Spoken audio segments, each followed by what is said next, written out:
வணக்கம் நண்பர்களே. இப்பெல்லாம் ஒரு சில மனிதர்கள் நிறைய பேரை பார்க்கும்போது அவங்களுடைய நடை உடை பாவனையை பற்றி பார்த்து தான் அவங்கக்கிட்ட பேசவே செய்கிறாங்க. கொஞ்சம் அழுக்கு படிந்த ட்ரெஸ்ஸும் கொஞ்சம் கிழிஞ்ச ட்ரெஸ்ஸும் போட்டிருந்தா அவங்க கிட்டலாம் போகக்கூடாது, அவங்ககிட்டலாம் பேசக்கூடாது அப்படின்னு சொல்லிட்டு தவறான எண்ணத்தை மனசுக்குள்ளே உருவாக்கிக்கிறாங்க. ஆனால் அது முற்றிலும் தவறான விஷயம். ஒருத்தவங்களுடைய நடை உடையை பார்த்து என்றைக்குமே பேசக்கூடாது. அவங்களுடைய மனது கண்டிப்பாக சாஃப்டாக கூட இருக்கலாம். அதனால் வெளித்தோற்றத்தை வச்சு யாரையும் சாதாரணமாக எடை போடக்கூடாது. அது மாதிரி தான் நான் சொல்ல போகிற இந்த ஒரு சம்பவமும் ஒரு நகை கடையில் நடந்துச்சு. கோயம்புத்தூர் மாவட்டம் பொள்ளாச்சி பகுதியை சேர்ந்தவங்க தான் ராஜம்மாள் பாட்டி. பொள்ளாச்சியிலேருந்து ஒரு சிறிய கிராமம். எப்பயுமே அவங்க ஒரு நகை கடைக்கு தான் நகை எடுக்க போவாங்க. அதுவும் கோயம்புத்தூரில் இருக்கிற டவுன் ஹால் நகை கடைக்கு. அங்கே அவங்க வாடிக்கையாக நகை எடுக்கிறத வழக்கமாக வச்சுருக்காங்க. அது மாதிரி தான் இந்த தடவையும் நகை எடுக்கிறதுக்காக போகிறாங்க.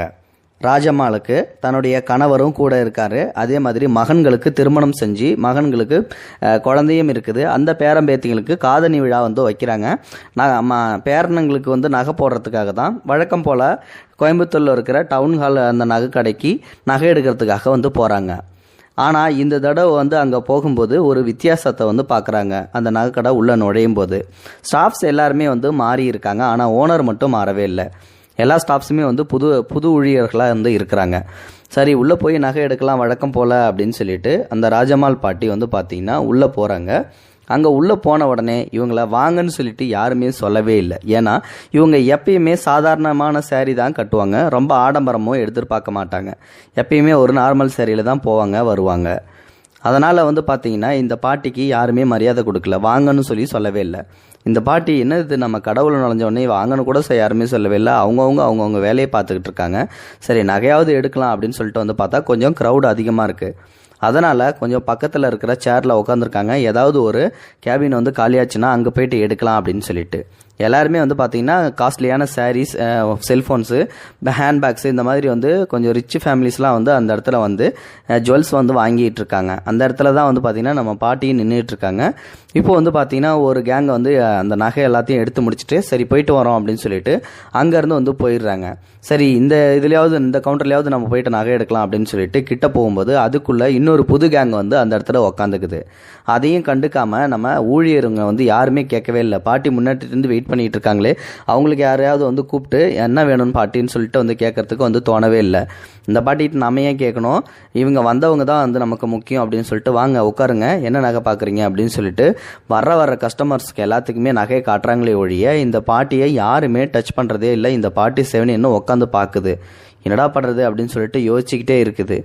அதுக்கப்புறமா பார்த்தீங்கன்னா இப்படியே 1 மணி நேரமாக காத்துக்கிட்டே இருக்குது. ஆனால் புதுசாக வர்றவங்களுக்கு தான் அங்கே நகை எடுக்கிறதுக்கு அனுமதி கொடுக்குறாங்களே ஒழிய இந்த பாட்டியை யாருமே கண்டுக்கவே இல்லை.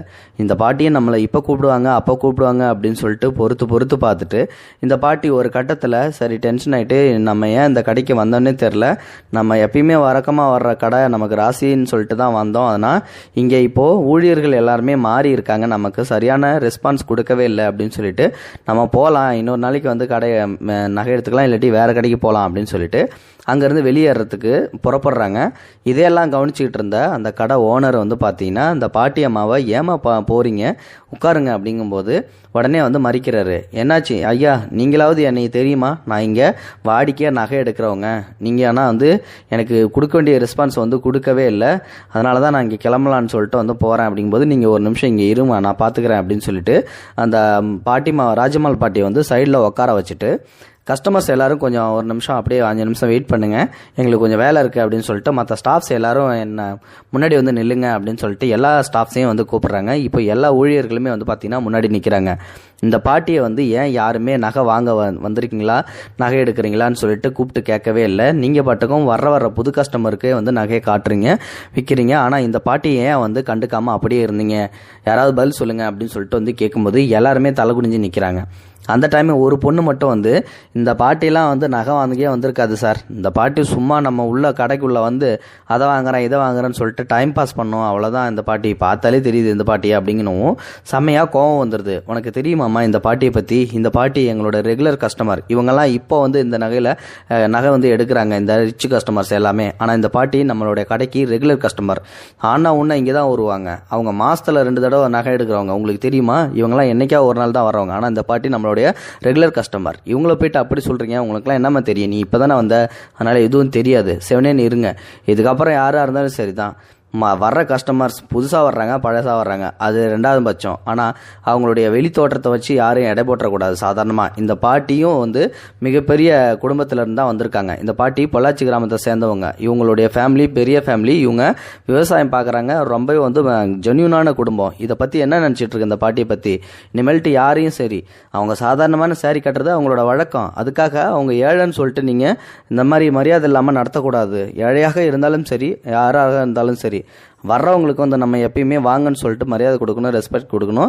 அதை முதல்ல எல்லாரும் ஸ்டாஃப்ஸும் தெரிஞ்சுக்கிங்க. நீங்கள் எல்லாரும் புதுசாக வந்திருக்கீங்க, அதனால் உங்களை வார்ன் பண்ணி விடுறேன். இந்த பாட்டியை கூப்பிட்டு போயிட்டு என்ன நகை வேணுமோ எடுத்து கொடுங்க அப்படின்னு சொல்லிட்டு அந்த பாட்டிக்கிட்ட சொல்லவும், உடனே அந்த பாட்டியை வாங்க பாட்டின்னு சொல்லிட்டு எல்லா ஸ்டாஃப்ஸுமே அழைச்சிட்டு போயிட்டு அந்த பாட்டிக்கு தேவையான நகைகளை எல்லாத்தையும் கொடுக்குறாங்க. அதுக்கப்புறம் அந்த பாட்டி பர்ச்சேஸ் பண்ணிவிட்டு கடைசியாக போகும்போது அந்த முதலாளிகிட்ட வந்து ரொம்ப நன்றிங்கய்யா, நீங்களாவது இந்த மாதிரி நல்ல மனப்பான்மையை வந்து கொண்டிருக்கீங்க அப்படின்னு சொல்லிட்டு வந்து அந்த கடை முதலாளிக்கு நன்றி சொல்கிறாங்க.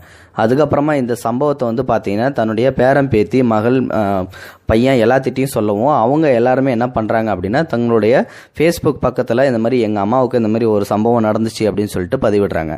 ஸோ அதனால் வெளித்தோட்டத்தை வச்சு யாரையும் சாதாரணமாக எடை போட்டுறாதீங்க. இந்த வீடியோ பிடிச்சிருந்தா லைக் பண்ணுங்கள், உங்கள் ஃப்ரெண்ட்ஸுக்கு ஷேர் பண்ணுங்கள், கூடவே சேனலையும் சப்ஸ்கிரைப் பண்ணுங்கள். தேங்க்யூ ஃபார் வாட்சிங்.